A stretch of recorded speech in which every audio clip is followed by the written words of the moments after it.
I don't think it would surprise anyone who follows my coverage of World of Warcraft if I were to say that I consistently enjoy the new content more than the good old days. Legion has shaped up to be my absolute favorite expansion ever. I still love the aesthetic myth set going for it, and I even hold Warlords in higher regard than the Burning Crusade. While my criticisms have rapidly vanished as the years have gone by, I still have a few to spare. I consider WoW to have progressed in the right direction for the vast majority of systems it has in place, though there are some aspects to which I have to wonder if the opposite is true. These have less to do with the mechanics and design of the game itself, and more about the direction and focus of the story as of late. If you go all the way back to the very first episode of the podcast, where we dedicated an entire episode to the announcement of Legion, many of my worries I expressed still stand to this day. I certainly don't expect you to go back and sit through something as long as episode 1 of Counting Pixelated Sheep, which is why I've now dedicated the time to go over the issue I like to call the Chosen One Syndrome. Back when World of Warcraft first launched in 2004, we were nameless, faceless adventurers who were given free rein to explore the two major continents of Azeroth. We'd travel all around the globe, completing tasks for our respective factions, and earn a few notches on our belts in the process. We took down relatively minor threats that didn't require attention of larger fighting forces in dungeons such as Deadmines or Ragefire Chasm, and learned more about who and what we wanted to become. We definitely helped those around us, but on a much smaller scale. Instead of liberating an entire city of elves from the grasp of the Legion, we would trot around our homelands completing minor tasks in aid of our local brethren. Only after earning the trusts of our leaders were we given the opportunity to assist in much larger plunders, while in-game we were the ones to take down the likes of Onyxia, Nefarian, Ragnaros, Cthulhu, and Kel'Thuzad. In the canon lore, we were but a small cog in the war machines that brought down such behemoths. By no means were we the heroes of the story. Those honors would be bestowed upon more significant non-player characters such as Bolvar Fordragon or Varrock Sourfang. We were simply the adventurers that accompanied them during these trying times, and though there were no feasts held in our honor, and we were still regarded as the faceless vanguard, we began to make a name for ourselves. It was the fruits of our hard labor that earned us enough of a reputation to be chosen to trek through the Dark Portal. Only the strongest and most trustworthy adventurers were given this opportunity, and the Burning Crusade as a whole gave us a lot more chances to become renowned. Old faces such as Khadgar and Rexxar did show up on the broken planet of Outland, but it was mostly us doing the heavy lifting this time around. While the legendary heroes of old took their time in dealing with the Burning Crusade, Illidan's forces, and even the opposing faction, we were left to deal with pretty much everything else. This included securing strongholds in each of the major leveling areas, as well as fighting off smaller enemies such as the Coilfang Naga, the Ogres and Grunn, and the Blood Elves of Tempest Keep.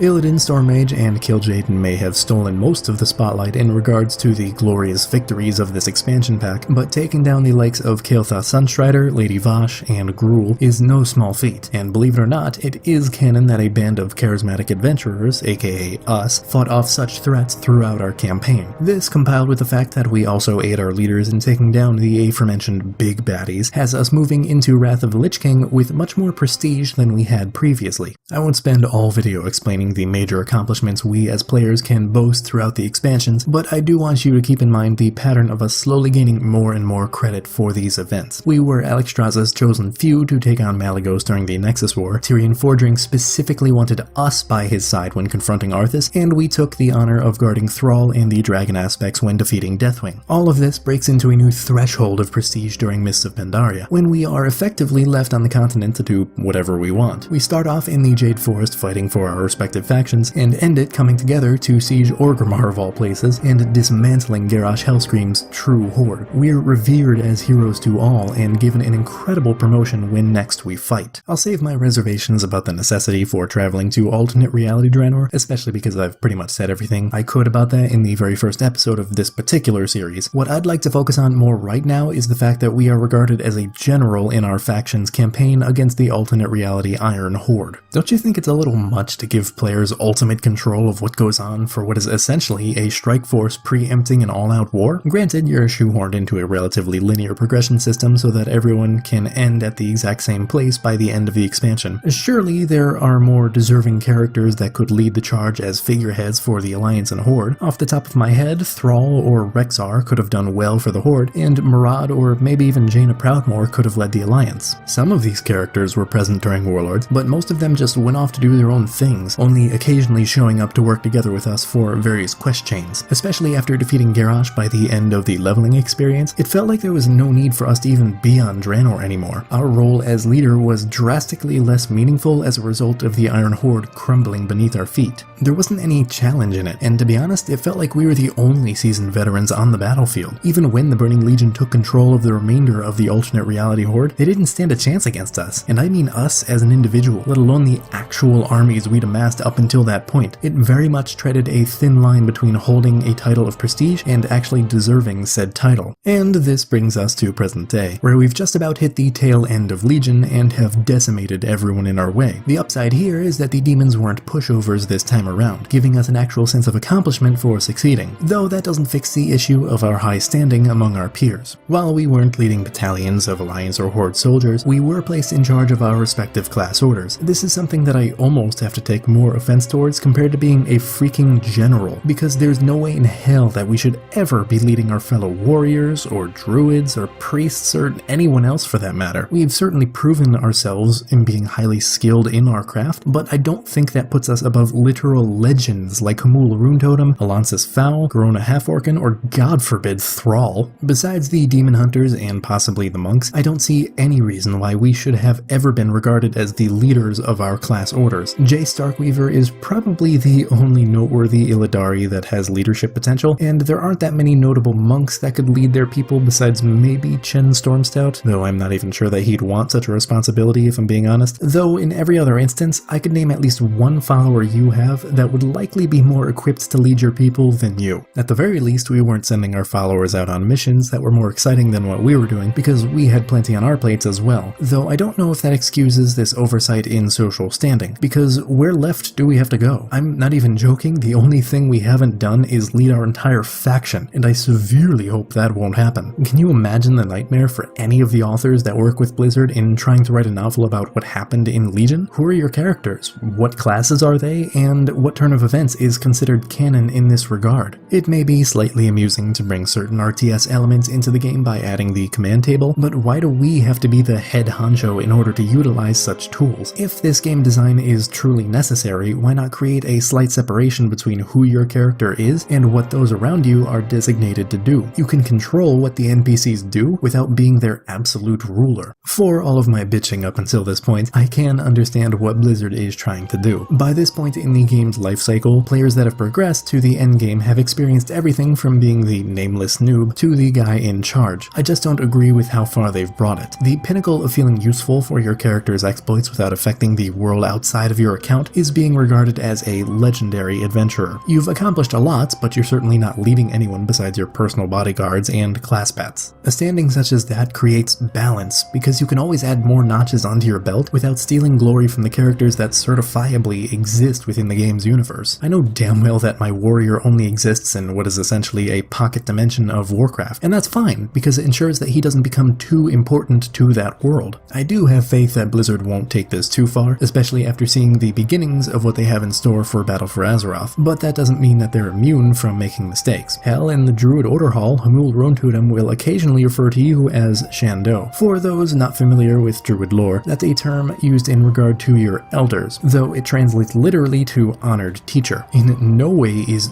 the Humul Runetotem any lower in seniority than us. While I'm sure whoever put that phrase in the NPC's dialogue options tried to emphasize actual rank among the Cenarian Circle, that's not what it's used for. Even if we are the supreme leader of all druids, we would at the most be considered Humul's Thero Shan, or honored student. And considering it was discovering that specific altercation shortly after Legion launched that eventually led to this video, I think that's the best possible place to end off on. So I hope you enjoyed this semi-rant about something so minuscule in the grand scheme of things that it probably wouldn't even be considered in the realm of game design. If you did enjoy this video, feel free to give it a thumbs up, and if you want to see more like it, maybe even subscribe. Links to my social media and whatnot are in the description below. And as for the comment question, what class did you main throughout Legion, and what character besides yourself would you have liked to see be the leader for that specific order hall? Personally, I mained Druid from Mists until the end of Legion, though I decided to switch back to my first character ever from Wrath around the time that Argus released. Personally, I would have liked to see Humul take control of the Cenarian Circle a bit more, since he hardly ever gets enough spotlight for the quality of character that he is. And in regards to warriors, I feel like they did a good job in making Odin the effective leader for them. I never really felt like the actual leader as much as the Titan Keeper's champion, which is obviously more in line with what I would have wanted for all classes. Anyways, that's all the time I've got for for today, so until next time, don't die.